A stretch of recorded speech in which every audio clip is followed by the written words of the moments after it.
সেই জুবিন গাৰ্গক কিছুমান ধুৰন্ধৰ বেপেৰুৱা মানুহে ছিংগাপুৰলৈ নি হত্যা কৰিছে বুলি মই ক'ব খুজিছোঁ। কাৰণ অসুস্থতাৰ মাজৰে তেওঁক ছিংগাপুৰলৈ লৈ গৈছিল। শাৰীৰিক অসুস্থতাৰ মাজৰে তেওঁ নাযাওঁ বুলি কোৱা শিল্পীজনক জোৰ জবৰদস্তি কৰি ছিংগাপুৰলৈ লৈ গৈ তেওঁলোকে বেপাৰ কৰিবলৈ গৈছিল।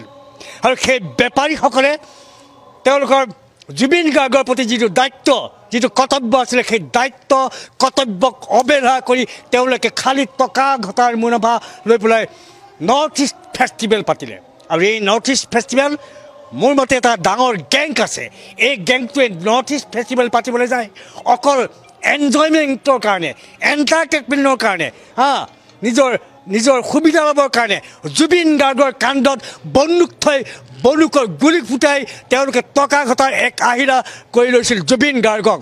আৰু সেই ধুৰন্ধৰ সেই অৰ্গেনাইজ নৰ্থ ইষ্ট ফিল্ম ফেষ্টিভেলৰ অৰ্গেনাইজক অতি কঠোৰতমভাৱে শাস্তি বিহিব লাগে।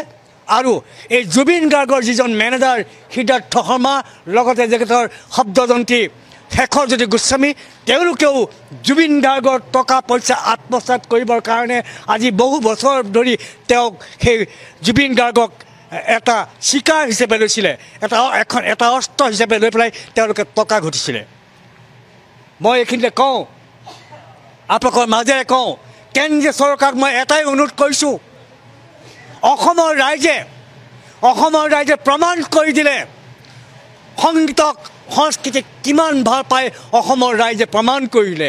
114খন দেশে অসমৰ ৰাইজক শ্ৰদ্ধাৰে আজি কৰিছে, শ্ৰদ্ধাঞ্জলি জনাইছে। গুগলে আজি জুবিন গাৰ্গৰ সেই মৃত্যুৰ স্থলীখনক জুবিন গাৰ্গ আইচলেণ্ড হিচাপে ঘোষণা কৰিলে।